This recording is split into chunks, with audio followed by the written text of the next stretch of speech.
Hey guys, Shawn McAnalley here. Barbie McAnalley, Dr. John Hall, Dr. Bill McAnalley. Guys, I wanted to answer a question that Dr. Bill gets a lot.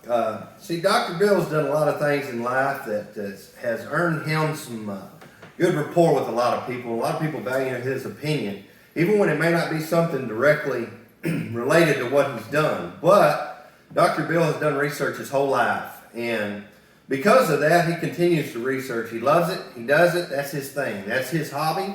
That's his job. That's his career. That's his pastime. I mean, he likes it more than he likes baseball, more than he likes hot rods like I do, and swimming or fishing or anything else. Research, he loves it. And because of that, he's very, very good at it. A question that he got recently, and he's done a lot of research on it, of course, since he got the question, was about vaccines. You know, vaccines have gotten a bad rap in the past. Some people say they cause things, which they may or may not. I mean, you know how people say things all the time that aren't true, you know. But he's gotten a lot of questions recently about vaccines, and he really researched it, and he was asked himself, would he take these new vaccines coming out, for example, the new COVID vaccine that's supposedly coming out really quick. So without further ado, let's listen to what Dr. Bill has to say about vaccine. Yeah, I'd like to first talk about the history of vaccines. The first vaccine was for smallpox. And that's where the ring around the rosies came from. When people got smallpox, a lot of them died. And that's why they would say, you know, stay away from them, keep a ring around the people that have the rosies or the smallpox.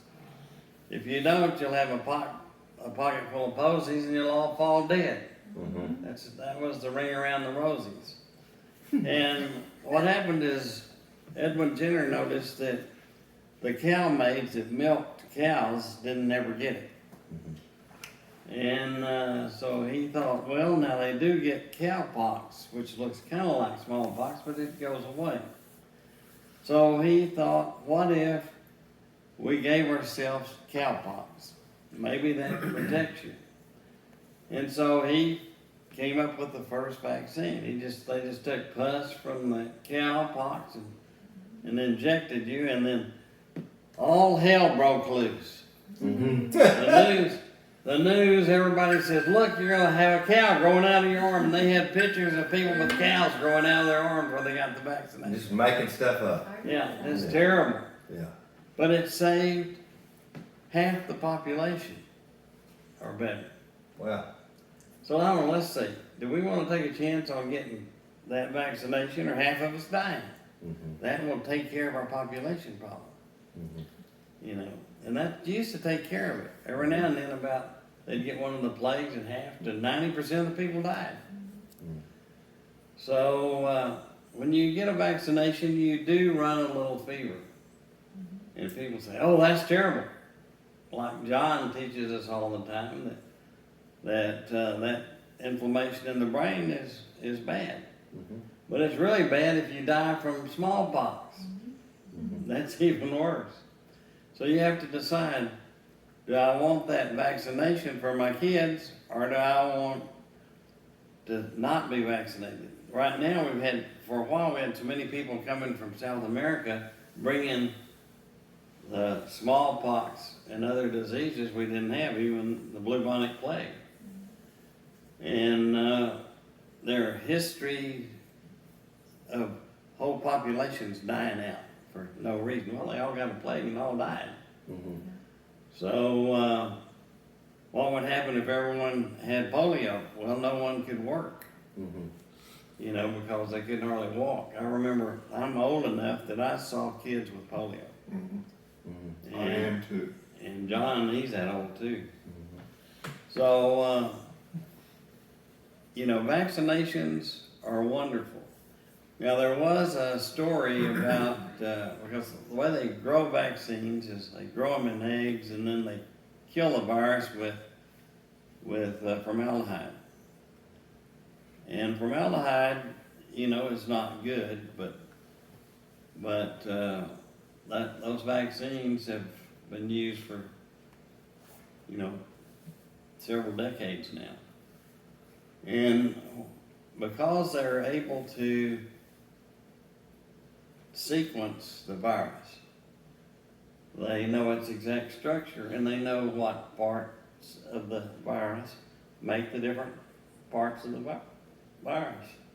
And COVID-19 is an RNA virus. Viruses are either RNA or DNA, and it's got a capsule on it. And then those little spikes stick out. They're made in the DNA. That's how it binds to the receptor and enters the cell.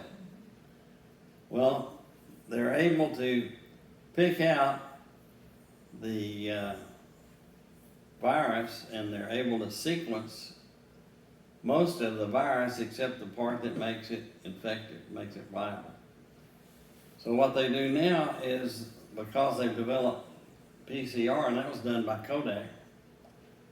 Kodak developed the polymerase chain reaction process. And that's the one that has just recently been funded to start developing our over-the-counter drugs. And they have a very sophisticated chemistry department, and they make a lot of drugs for all the drug companies. So Kodak, you wouldn't think of them as a drug company, but they are. I think I've been developing though. Yeah, they're really developing. Develop film and stuff like that. And so now they can copy that part of the virus, so you don't have to grow it in an egg. You just make it in the test tube.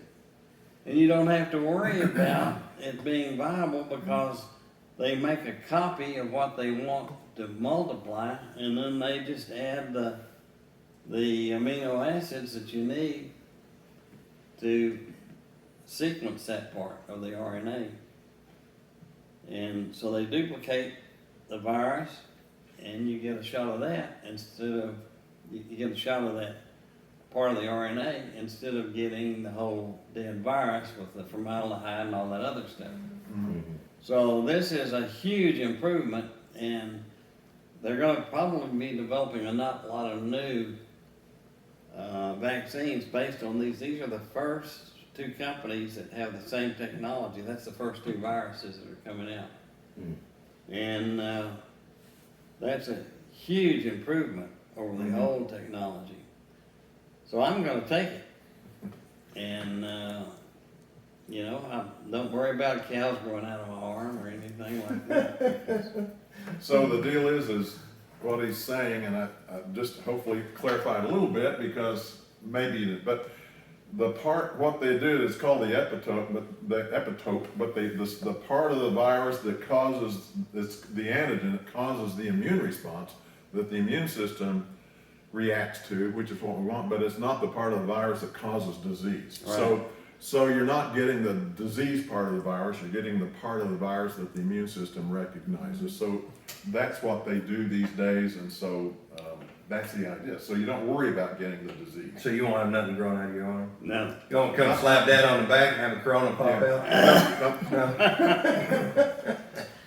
No. Oh, goodness, that's good information. It's good to know. Yeah, so that's huge improvement in technology, just like they improve cars and everything. I know I look at my son as a doctor of cars, and a long time ago my dad said, you be happy if you find something you like to do, you can make a living doing. And I love science, and I've been able to make a living studying science, and Shawn loves cars, and it's funny, he'd go to work all during the week and then come home and work on the cars on the weekend for fun.